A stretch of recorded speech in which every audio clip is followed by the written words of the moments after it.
और विजेंद्र द्विवेदी जी तथा आदरणीय संजय सिंह जी, परियोजना अधिकारी जिला पंचायत रीवा,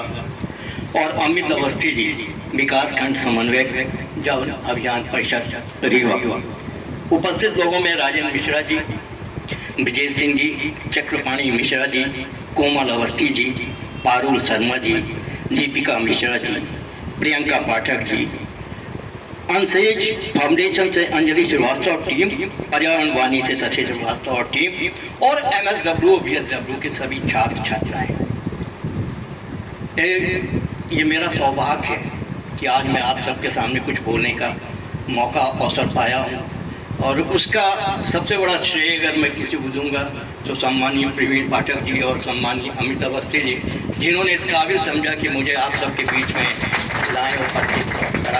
बोलने का अवसर। आप लोग किताब का अध्ययन करेंगे, किताब से पढ़ेंगे,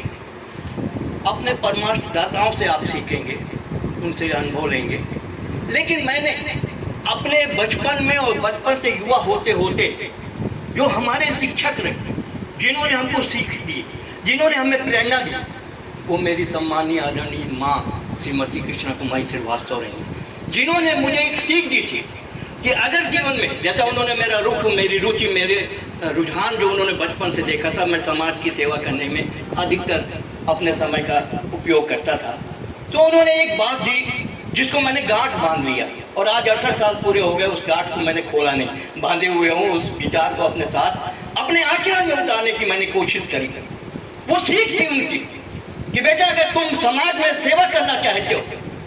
मनुष्य की सेवा करना चाहते हो, इंसानियत की सेवा करना चाहते हो, तो इस सेवा को धर्म समझ के काम करना, इस सेवा को धर्म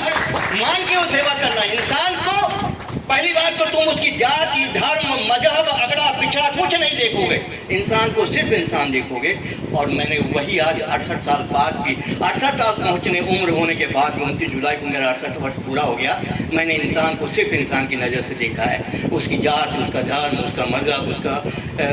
अमीरी, गरीबी, इससे मेरे को कोई नहीं। तो अगर मेरे दरवाजे कोई आया या मुझे पता चला, मैंने उसकी सेवा भरपूर की है, अपनी क्षमता से बाहर बढ़ के। इस 51 साल लगातार 68 साल की उम्र में 51। लेकिन माँ का ये भी कहना था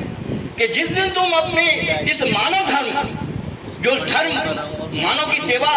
धर्म है, मानव धर्म, उसमें जब तुम उसकी वसूली करना शुरू कर दोगे,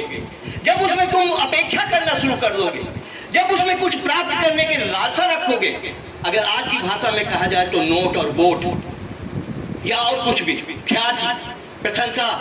ये सब जब तुम चाहोगे, अपेक्षा करोगे, तब वो मानव धर्म नहीं रह जाएगा, फिर वो धंधा बन जाएगा। और तुम धंधा नहीं करना इस जीवन में, वो मैंने उस माँ की सीख को रखा अपने सिर आंखों पे, और आज तक उसका। और दूसरी चीज, माँ के अलावा अगर मैंने किसी से सीखा तो आप लोगों ने भी पढ़ा होगा, नहीं पढ़ा तो मानस सुना होगा, और नहीं सुना है तो आप आज सुन लीजिए कि पूरे मानस में एक चौपाई, उस चौपाई को मैंने उस सागर से, सागर रूपी मानस से, रामचरित मानस से मैंने एक चौपाई निकाली और उसको जीवन में उतारने की पूरी कोशिश करी। वो अब मैं चाहता हूँ कि आप किताबी अध्ययन तो खूब करेंगे और करना भी चाहिए, उसी से अनुभव भी होगा, उससे आपको व्यवसाय भी मिलेगा, नौकरी मिलेगी, और सारी चीज़ें आपके जीवन में जरूरी चीज़ें भी मिलेंगी। लेकिन जीवन को जीने की जो शैली है, जो संस्कार है, जो आपको बचपन से मिलना चाहिए, जैसे मुझे मिला, वो अभी भी अगर आपको मिल जाएगा तो आपका जीवन सार्थक हो जाएगा। और वो चौपाई है, सूर्य दुर्लभ सत ग्रंथई गावा, बड़े भाग मानुष तन पावा। सूर्य दुर्लभ सत ग्रंथई गावा, बड़े भाग मानुष तन पावा। और इस भाग से मिले हुए मानुष तन को, इस जीवन को हम क्या उपयोग कर रहे हैं अपने पूरे संसार में, समाज में, परिवार में, इस पर अगर हम चिंतन करें, अध्ययन करें, सोच विचार करें, तो फिर हमारी नज़र में 3 तरह का जीवन होता है। कोई 60 साल, 70 साल, 80 साल, 100 साल, 150 साल भी कोई जीते हैं दुनिया में, उदाहरण बन जाते हैं। महत्वपूर्ण ये है कि पहला जीवन जो मेरी नज़र में है, वो सामान्य जीवन की तरह होता है। हमने जन्म लिया, हमने जन्म दिया, हमने तीसरी पीढ़ी भी देखी, नाती पोते खिलाए, संसार से विदा हो गए। दूसरा जीवन वो होता है जो भाग्य से मिला हुआ, जिस जीवन को पाने के लिए, जिस तन को धारण करने के लिए ईश्वर भी, भगवान भी, भगवान राम भी तन का, मनुष्य का अवतार लेते हैं, संसार में लीला करते हैं। भगवान कृष्ण भी मनुष्य का तन धारण करते हैं और लीला करते हैं। तो ये तन, ये जीवन भगवान भी जब ग्रहण करना चाहता है धरती पे